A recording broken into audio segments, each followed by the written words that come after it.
श्रीमान् वेंकटनाथार्य कवितार्किककेसरी வேதாந்தாச்சாரியவர்யோ மே சந்நிதத்தாம் சதாகிருதி. ஸ்ரீ வேதாந்த தேசிகனுடைய தனியன் இந்த தனியன்.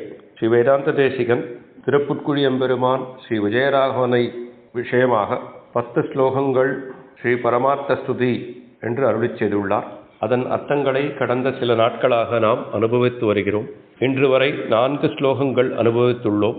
இன்றையதும் 5வது ஸ்லோகமாக கமலா நிரபாய தர்மபத்னி கருணாத்யாக ஸ்வயம் உத்விஜோ குணாஸ்தே அவனம் ஸ்ரேயத மஹீனமாத்யம் சசதர்மஸ்வதன்ய சேவனியா என்ற 5வது ஸ்லோகம். இதை எப்படி அன்வாகம் பண்ணிக்கணும்னு கேட்டால், கமலா நிரபாய தர்மபத்னி கருணாத்யாக தே குணாக ஸ்வயம் உத்விஜா ஸ்ரயதாம் அவனம் அஹீனமாத்யம் சசதர்மஸ்வதன்ய சேவனியா என்று பொருள்படும்படியாக நாம் எடுத்துக்கொள்ள வேண்டும். இங்கே கமலா நிரபாய தர்மபத்னி, எம்பெருமானை விட்டு ஒரு நாளும் விட்டு புரியாத தர்மபத்னியாக இருக்கிறாள் பிராட்டி என்பதை முதல் வார்த்தையாலே முதல் பதத்தாலே தேசிகன் சாதிக்கிறார். ஒருவன் ஒரு யாக யஜ்ஞம் பண்ண வேண்டும் என்றால் கிரகஸ்தனாக இருக்க வேண்டும். பத்னி இல்லாதவனுக்கு யாக யஜ்ஞங்கள் செய்வதற்கு அதிகாரம் இல்லை என்று சாஸ்திரம் ஓதுகிறது. ஆகவே யாகம் பண்ணுவதற்கு தர்மபத்னியானவள் கூடவே இருக்க வேண்டும். இதுதான் விதி. சரி, இங்கு பகவான் யாகம் என்ன பண்ண போகிறார் என்று கேட்டால், அதைத்தான் இங்கே சாதிக்கிறார். அவன் ஆகவ புங்கவன். ஆகவன்றா யாக யஜ்ஞம். அவன் ஆகவன், யஜ்ஞா பண்ணக்கூடியவன், பண்ணுபவன். என்ன யாகம்னு கேட்டாக்க சர்வ ரக்ஷணம் தான் அவன் பண்ணக்கூடிய யஜ்ஞம். இங்கே கமலா நிரபாய தர்மபத்னி அப்படின்னு சொல்லியிருக்கிறபடியாலே எம்பெருமான் எந்த ஒரு அவதாரம் எடுத்தாலும் பிராட்டியும் அவனோடே நித்யான பாயினியாக திருவவதாரம் எடுக்கிறாள்.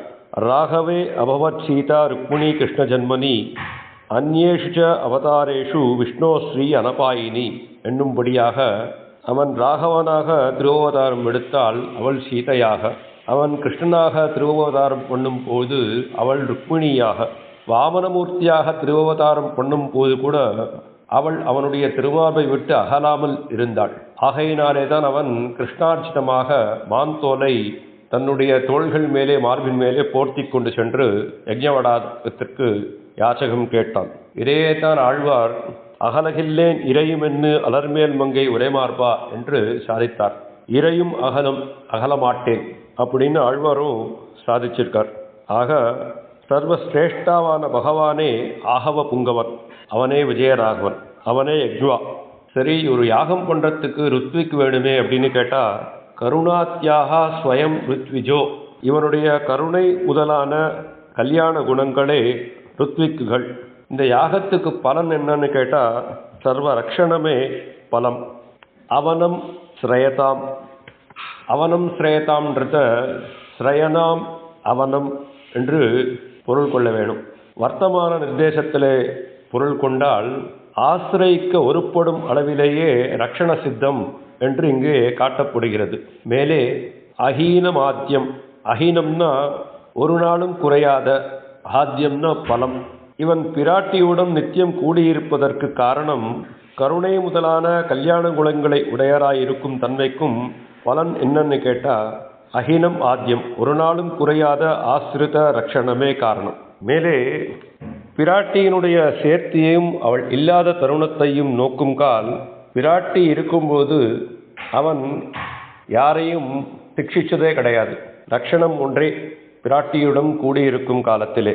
இதையே வாலிவத படலத்திலே கம்பநாட்டாழ்வான் வாலி அடிபட்டு கீழே விழுந்த சமயத்திலே அந்த வாலியானவன் அந்த அம்பை எடுத்து நோக்கி அதில் ராம என்ற வசனத்தை கண்டு பெருமாளை நோக்கி, அறக்கோர் அடிவு செய்து கழிவரேல் அதற்கு வேறோர் உறக்கின தரசை கொல்ல மனுநரி கூறித்தண்டோ இரக்கமெங்கும் உகுத்ததா என்பால் எப்புழை கண்டாயப்பா பறக்கழி இது நீ பூண்டால் புகழை யார் பரிகற்பாலார் அப்படின்னு ஒரு கேள்வியை வாலி ராமபிரானிடத்தில் கேட்டான்.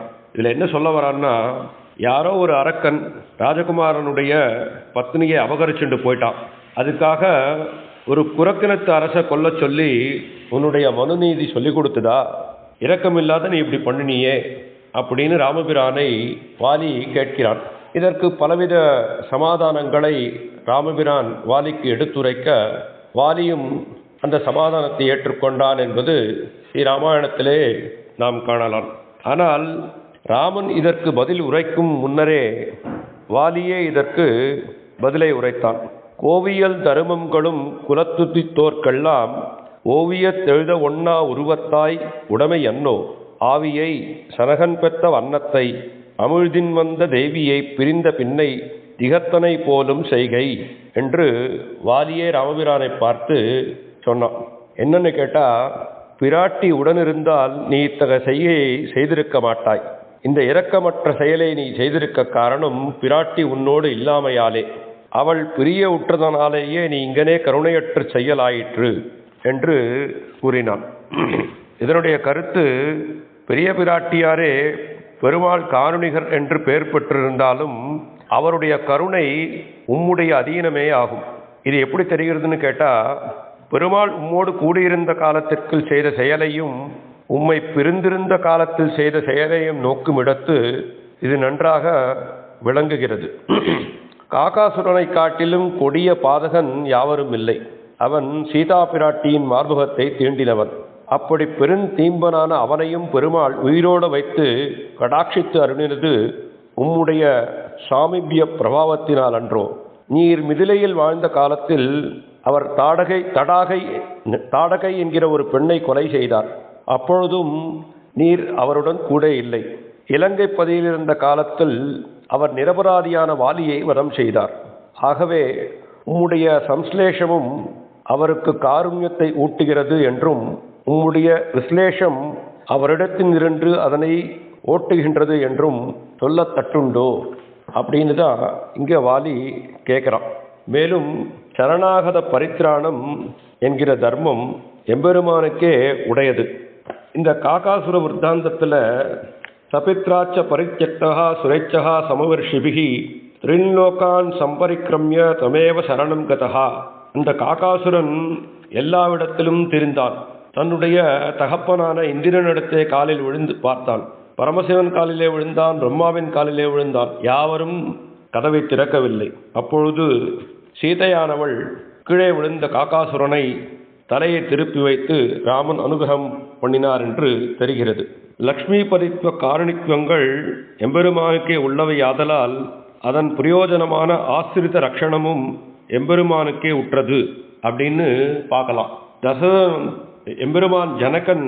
எம்பெருமானுக்கு ஜனகன் தன்னுடைய மகளை கன்னிகாதானம் செய்து கொடுக்கும் போது இயம் சீதா மமசுதா சகதர்ம தரீதவகா என்று சொல்லி பொண்ணை கொடுக்கிறார். இங்கே தர்ம சப்தத்தாலே நீ தர்ம முறையை ஏற்று நடந்தால் உன்னுடன் என்னுடைய மகள் பயணிப்பள். நீ தர்மத்தில் இல்லாத போது அவள் உனக்கு தர்மத்தை எடுத்து உரைப்பாள் என்பதைப் போல தசரதனுக்கு ராமனுக்கு ஜனக மகாராஜன் சொல்லி தன்னுடைய மகளை கன்னிகாதானம் செய்து கொடுக்கிறார். இதேதான் விதிதஸ்தகி தர்மஜ்ஞா என்ற இடத்திலும் விவக்ஷிதமான பொருளையே குறிக்கிறது. ஆக இங்கே தர்ம சப்த பிரயோகம் இந்த ஸ்லோகத்தினாலே பண்ணி அருளித்து ஸ்ரீ வேதாந்த தேசிகன். யாக ரூபமான தர்மம் என்பதும் இங்கே ஒரு அர்த்தமாக கொள்ளலாம். இந்த ஸ்லோகத்தினாலே பிராட்டி எம்பெருமானை பிரியாதிருப்பாள். அவள் பிரியாதிருப்பதற்கான பலம் சேத்தனனுக்கே. ஏனென்றால் அவள் அவனுடன் இருந்தால்தான் நமக்கு வாழ்ச்சி. ஆக இந்த ஸ்லோகத்தாலே சேர்த்தியை சொல்லித்து கமலா நிரபாய தர்மபத்னி கருணாத்யாக ஸ்வயம் ருத்விஜோ குணாஸ்தே அவனம் சேத மகீரமாத்தியம் சச்ச தர்மஸ்ததன்ய சேவனீயா என்ற ஸ்லோகம் 5வது ஸ்லோகம். மேலே சொல்ல வேண்டிய 6வது ஸ்லோகத்தை பார்க்கலாம். அடியேன் ஸ்ரீ வேதாந்த தேசிகன் திருவடிகளே சரணம். அடியேன் ராமானுதாசன்.